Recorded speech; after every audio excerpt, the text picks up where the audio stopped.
buhol-buhol ang traffic matapos magsalpukan ng isang bus at isang delivery truck sa intersection ng Estrella Avenue at Aldegar Street sa lungsod ng Quezon.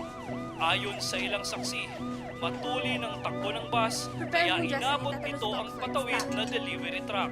Mabilis na nakaresponde ang mga rescue teams at agad na nadala ang mga sugatan sa Apex Medical Hospital. So, morphine, 4 milligrams.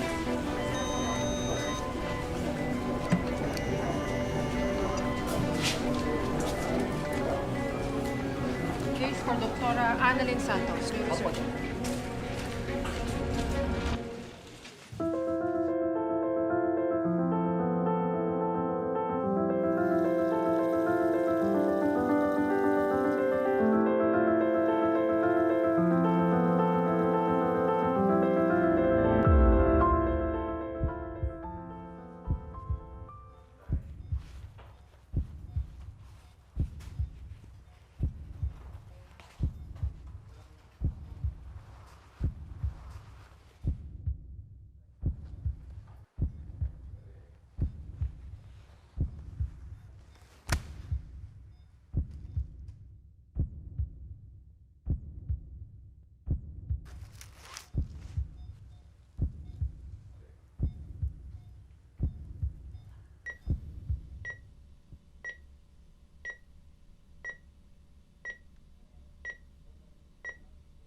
OS, please.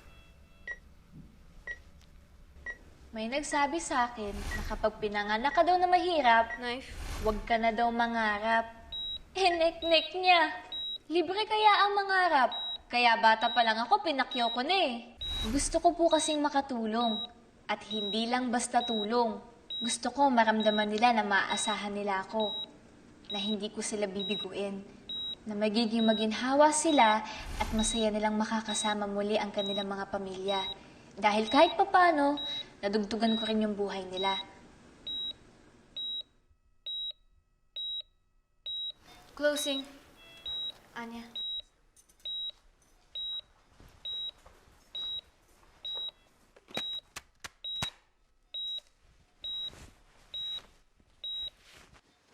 Salamat, guys! Good job.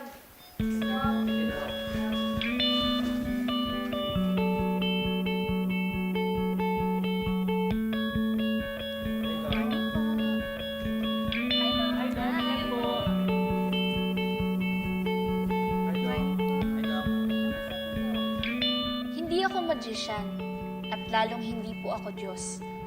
Ako po si Dr. Annalyn Santos, ang batang genius noon at ngayon, ang pinakabatang neurosurgeon sa buong Pilipinas. Pero hindi naging madali ang journey ko papunta sa pangarap ko. At hindi ko maabot ang lahat ng to kung hindi dahil sa maganda, masipag at mapagmahal kong nanay.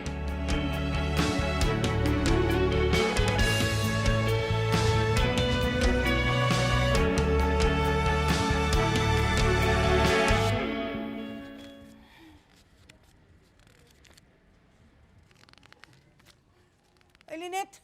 Halika nga! Chang, Bobo ka sa lahat ng bobo sa buong mundo! Di ba sinabi ko sa'yo, ibigay mo sa akin disconnection notice? Para mabayaran ko nito agad ang ano ito. ano ho ba yung hawak ninyo? Last year, hindi mo ba nababasa?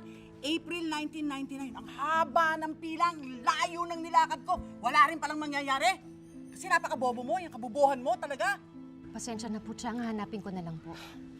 Huwag ka nang magpanggap dahil hindi mo naman makikita yon dahil tanga ka. Bobo ka! Kung hindi dahil sa akin, saan ba kayo pupulutin ng tatay mong inutil? Ha? Huwag ka nang mangarap.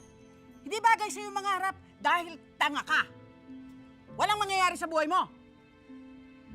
Chang, libre lang naman ho mangarap eh. Si tatay nga yung pangarap. Nangarap ang tatay mo, pero hindi natupad. Bakit? Dahil ang pangarap hindi para sa mga bobo at mahirap na katulad mo. 24 anyos ka na, hindi mo pa ba alam yon? Yan. Chang, Akin na yan. Akin na to! Dahil nasayang yung pamasahe ko!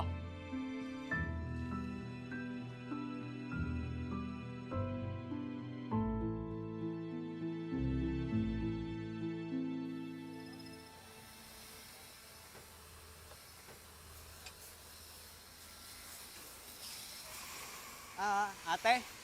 Ate? Pwede kayong Mr. Homer Eliasar? ay amo ko po yun. Pero wala po siya dito eh. Ma-receive na lang po. Papirma na din. Saan po ako pipirma? Ayun po, nakalagay. For signature po siya. Then palagay na rin po ng date.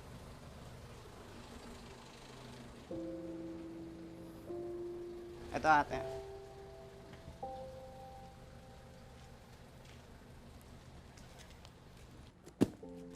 Ano ba naman yan ate? Di mo iningatan no? Ang laki-laki ng nakalagay, fragile.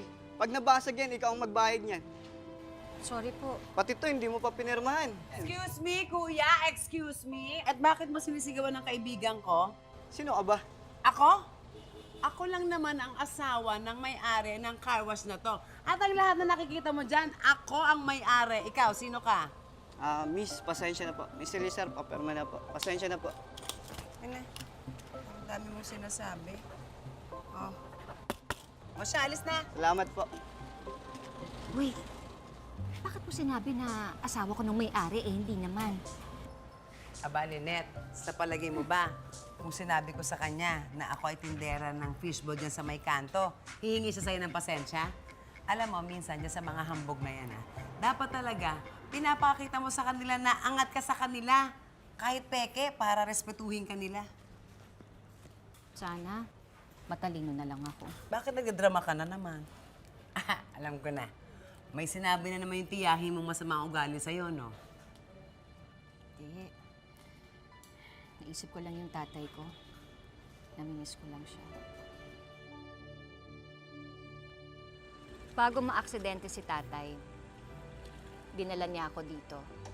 Nung una kaming lumuwas. Ang sabi ng tatay ko, espesyal daw ang mga paru-paro dito. Kasi, ibubulong mo lang sa kanila yung mga pangarap mo. Tapos dadali nila sa langit. Tapos matutupad na. Oh, totoo ba yun? Yung tatay mo talaga. Ewan ko. Alam mo, ang sabi ko noon, kapag bumalik kami ni tatay dito, sasabihin ko sa kanila yung mga pangarap ko. Kaso, hindi na kami nakabalik dito ni tatay magmula nung na-aksidente siya.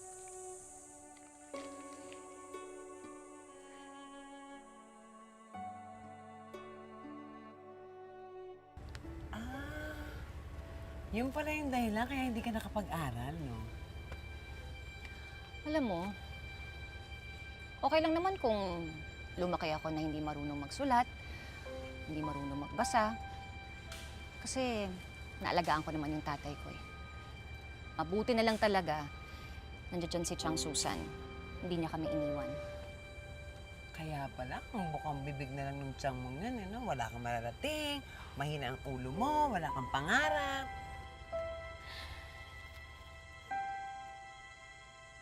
Pero baka nga totoo yung sinasabi sa akin ni Chang. Diyosa, wala naman kasi akong pangarap sa buhay. Ang gusto ko lang, maalagaan yung tatay ko. Yun lang. Teka muna, pero yung tatay mo, di ba, 3 taon nang patay? So, ano na ngayon ang plano mo? Anong gusto mong gawin? Anong pangarap mo? Hindi ko alam. Basta ang gusto ko lang magtrabaho na magtrabaho para sa ganoon kahit papano, mabayaran ko yung utang na loob namin kay Chang Susan. Yun lang. Hala ka! Lynette, ano ka ba? Hindi ganun yung pangarap, no? Hindi yung magtatrabaho, tapos magbabayad ng utang na loob kay Chang. Hindi ganun yun. Pero, sabihin ka sa akin, may alam akong pangarap mo. Hmm? Ano? Si Sir Chinito? Tumigil ka, hindi totoo yan ah. Ay naku, alam ko naman na gabi-gabi ay inaantay mong lumabas yun dun sa bar. Tingnan mo, namumula-mula yung dito mo. Tumigil ka, hindi totoo yan ah. Alam ko na, mamayang gabi, magbihis ka ng magandang maganda. Mag-ayos ka talaga. Malay mo naman, mapansin ka na ng lalaking iyong pangarap. Pwede ba? Tigilan mo nga ako. Ayoko hindi. Hindi ako pupunta dyan.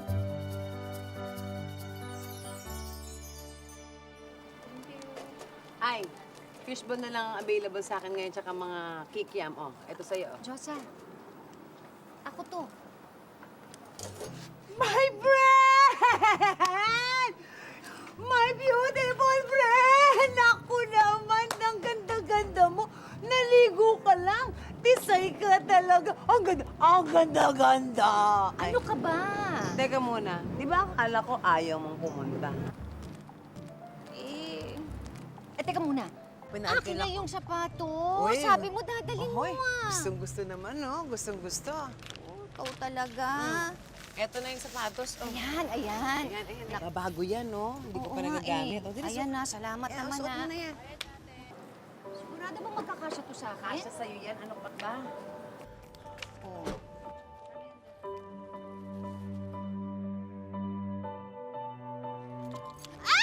Uy! Ano ka ba? Bakit mo ako tinulak?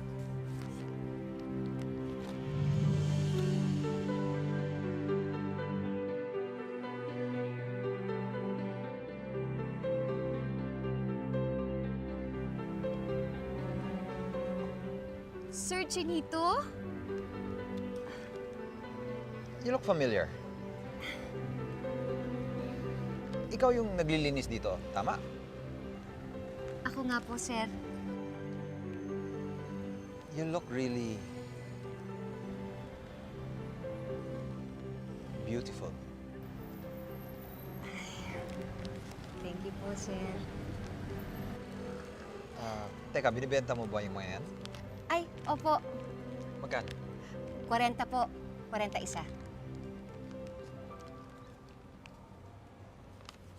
Kunin ko na lahat. Ay, naku, sir. Wala po akong pangsukli. It's alright. Keep the change.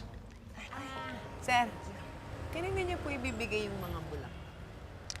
Para to sa pinakamagandang babae na nakita ko ngayong gabi.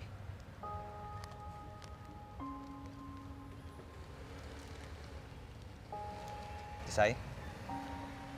Para sa'yo. Sa akin po? Ay, thank you po, sir.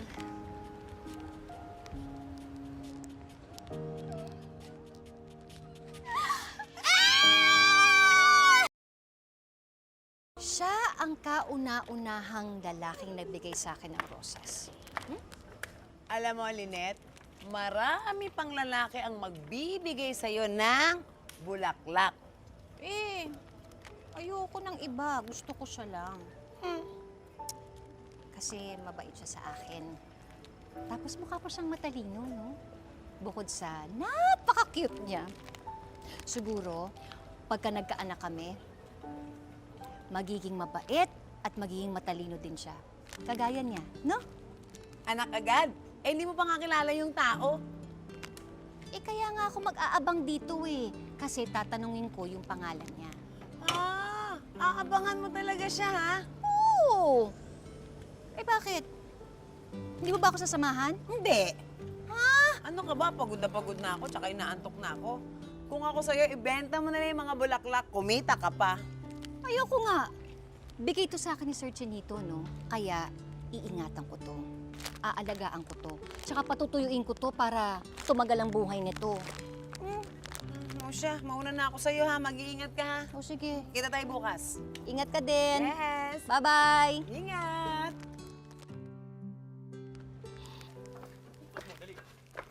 Yabang mo? Ha? Ang forma-forma mo? Ha? Hoy! Naku, Sir Chinito! Hoy! Tama na! Tama na! Tama na! Tumigil kayo! Tumigil kayo! Tumigil talaga! Mga walang hiya kayo! Tigilan! Tigilan nyo yan! Huwag ka nang babalik dito, ha? Ipasok nyo na yan! Naku! Sir! Sir Chinito! Naku, meron po kayong pasa. Naku, sir! Malapit lang po yung car wash namin dito. Naku, pumunta tayo doon. Dali, Huwag natin, Sai. lalagyan natin ng yelo. Alika na, sir. Baka mamaya lumabas pa yung mga mama dyan. Naku, baka mamaya saktan pa kayo. Alika na, sir. Sir, inom po muna kayo. Salamat. Sir, gagamutin ko lang kayo ha. Pagkatapos noon, dadaling ko na kayo sa ospital. Hindi na kailangan. Malayo to sa bituka. At sa tingin ko, mas mabilis ako gagaling dito eh. Eh bakit naman po? Kasi maganda at magaling yung nurse ko dito.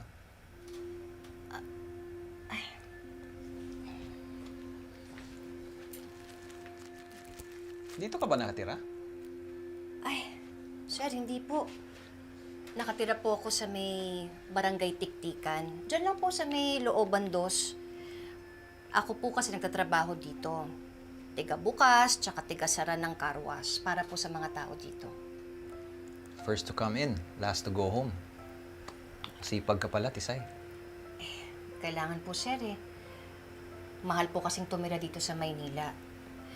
Lumipat po kasi kami ng madrasta ko dito. Galing po kami sa Isabela. Magmula po nung namatay yung tatay ko. Ilang years ka na dito sa Manila? 3 taon po. Napakaganda mo, Tisay. Nawala yata ang sakit ng katawan ko just by looking at you. Thank you. Bakit pang bait mo sa akin? And you're always smiling when I see you outside the bar. Kasi po, ano po eh,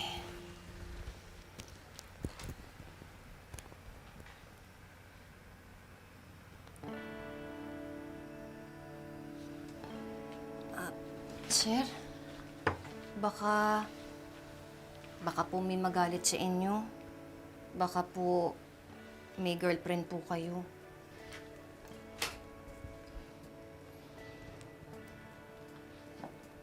Hindi ko gagawin to kung meron. Sa side mo, may magagalit ba?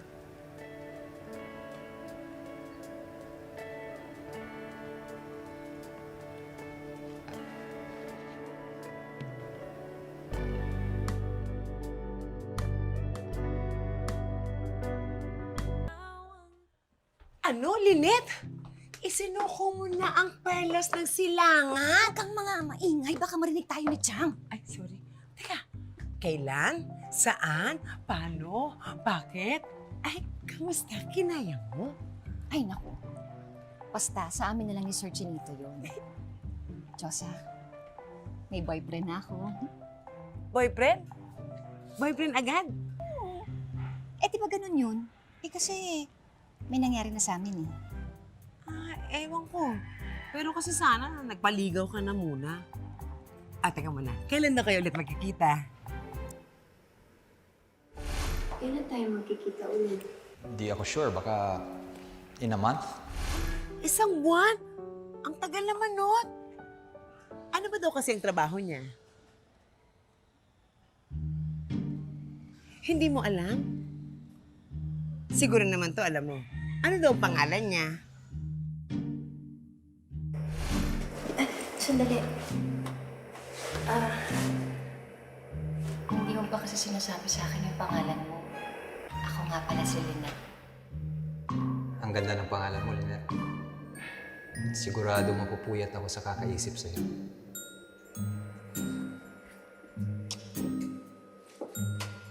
Siyempre naman alam ko kung anong pangalan niya. Ramon! Ramon. Ramon Reyes. Ramon Reyes. Lynette! Bakit naman gano'n nakikipagtsugtsangan ka sa lalaking hindi mo kakilala? Alam ko nga yung pangalan niya. Ang pangalan niya, Ramon. Ramon Reyes. Lynette, kilala kita ha. Imbento ka dyan ng mga pangalan mo ha. Ay, naku, Diyosa. Nararamdaman ko talaga na importante ako sa kanya. Tsaka, mahal niya ako. Lynette, hindi ganyan ang mga lalaki dito sa Maynila. Ang mga lalaki dito, para silang bangus, matitinik, madudulas. Hindi kagaya nung dun sa Isabela. Ay, naku, kahit ano pang sabihin mo. Basta, mahal ko din siya.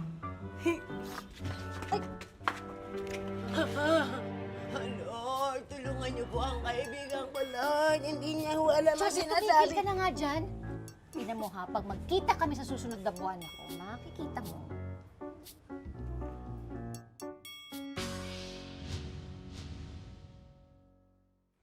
ganda-ganda mo ngayon. Bihis na bihis ka. Bakit? Anong meron? Ano yan? Kasi isang buwan na kaming mag-boyfriend ni Sir Chinito. Eh, ang sabi niya, pagkatapos daw ng isang buwan, makipagkita siya ulit sa akin. Kaya ito, nagbihis ako. Naniniwala ka talaga nang papakita pa sa Sir Chinito? Oo! Kaya nga ako Oh.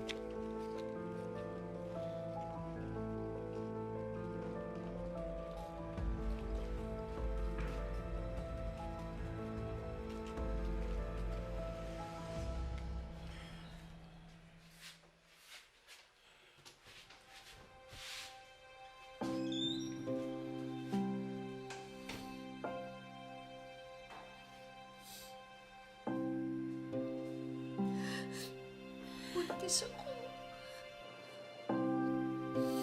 Ano gagawin ko?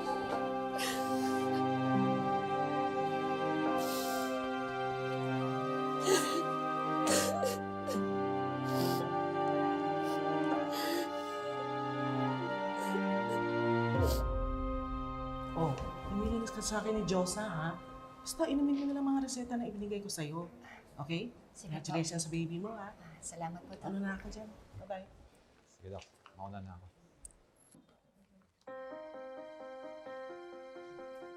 Sir Chinito? Sir Chinito! Sir Chinito! Sir Chinito! Sandali! Sir Chinito! Morning. Sir Chinito! Sir! Sir Chinito! Excuse me, ha? Miss, sandali lang. Sir Chinito, ang tagal kitang hinintay sa bar. Dito lang pala kita makikita. Sir Chinito, magiging tatay na kayo. Buntis ako.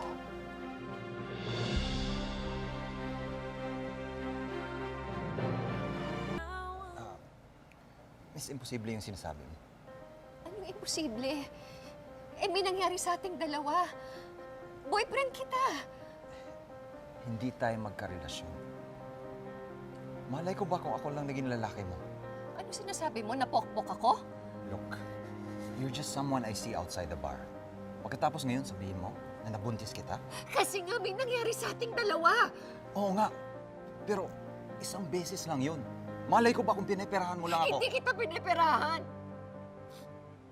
Mahal kita. Alam mo, huwag mo na akong guluhin. May asawa at anak ako. At hindi ko sisirain ang pamilya ko para sa'yo.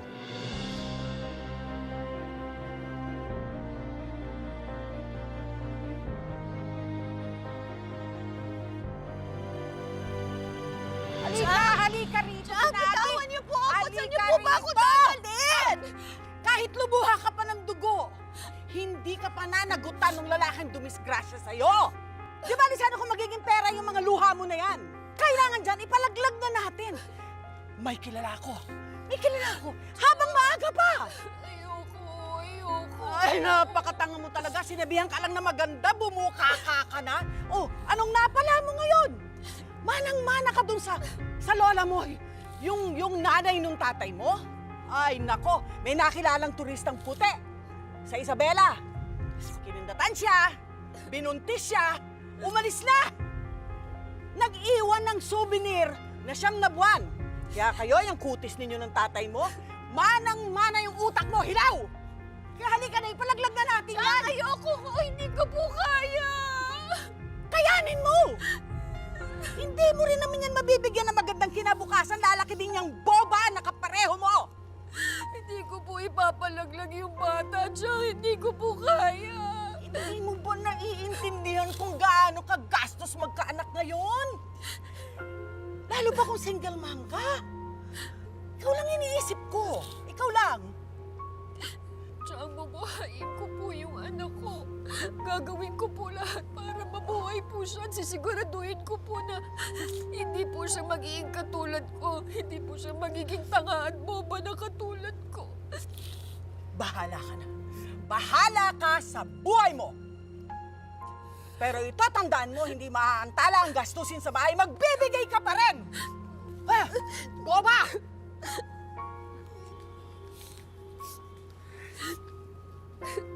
Sa palagay mo ba, mag-isa.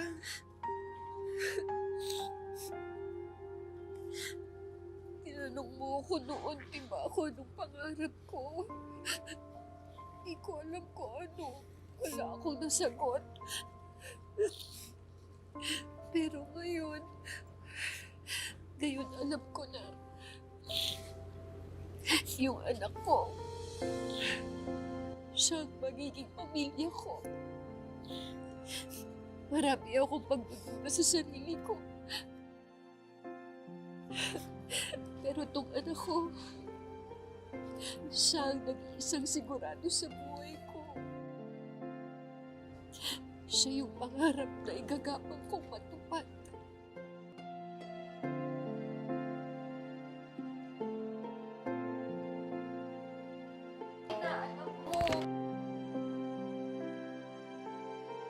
Ako na bahala sa sasakyan ko, ha? Ay, opo, Dok. Ako na pong bahala. O sige, may tatawagan lang ako. O, sige po. Sir, good morning po. Good morning. Sir, may promo po kami ngayon. Kapag ang kukunin ninyo, yung Deluxe Car Wash, meron po kayong 20% off para po sa paint restoration. Pwede yung basic car wash na lang kukunin ko. Ay, o sige po, sir. Wala pong problema. Ako po maglilinis ng kotse nyo. Ha? Ikaw? Ako po. Yun po yung trabaho ko dito. Miss, matanong ko lang kayo, ilang buwan na ba yung dinadala ninyo? Ay, sir, kabuwanan ko na po ngayon. Eh, wag po kayo mag-alala. Kayang-kaya ko po yan. 30 minutes lang, kaya ko pong linisin yung kotse nyo. Hindi naman kaya mas mabuti kung magpahinga ka na lang? Ako, sir. Sigurado ka ba, miss? Oo. Kayang-kaya ko po yan. Eh, kailangan ko pong magtrabaho eh. Wala po akong maaasahan. Wala po kasi akong asawa. Wag po kayo mag-alala. Kayang-kaya ko yan. Meron ko ba kayong gustong inumin? Okay lang ako. Sigurado ka, ha? Ay, oo, sir. Ako ang bahala. Diyan lang po kayo, ha? Dali lang po. Kuya, miss ko ba kayo? Ay, miss! Miss! Okay lang? Miss, Hari! bakit? Anong nangyayari? Hari! Marlon! Kuya, patulong! Miss, anong nararamdaman mo? Anak na ako! Ha? Mga anak na ako! Mga Si Doc! Tawagin niyo si Doc! Tuwalya, bilisan niyo na maihiga natin siya! Here? Oo, dito na! Hindi na niya kaya eh! Higa na natin. Dahan-dahan lang. Ayun na, malapit na! Lakasan mo! Akala mo ka isa pang matinding ire! Ayan, lakasan mo! Ayan!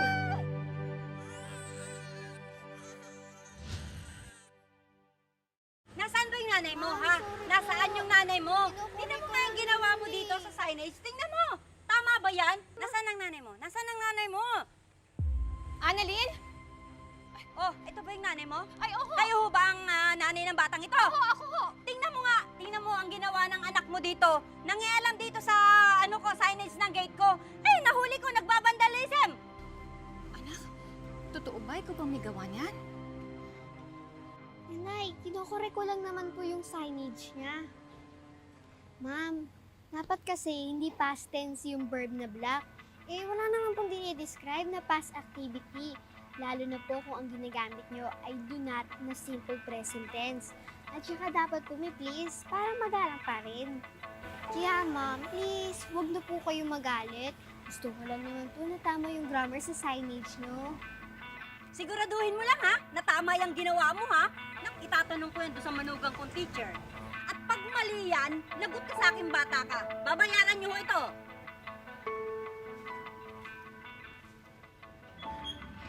Ikaw namang bata ka? Nalingat lang ako sandali sa tindahan. May naninigaw na agad sa'yo. Ano na ngayon yan? Kapag mali ka daw, babayaran natin yan. Tinuro ba yan sa'yo nung grade 1 ka? Hindi pa po. Pero tinuro po sa akin ni Ma'am Chel yung tungkol sa past, present, and future tense. Kaya, Nay, huwag po kayo mag-alala. I got you!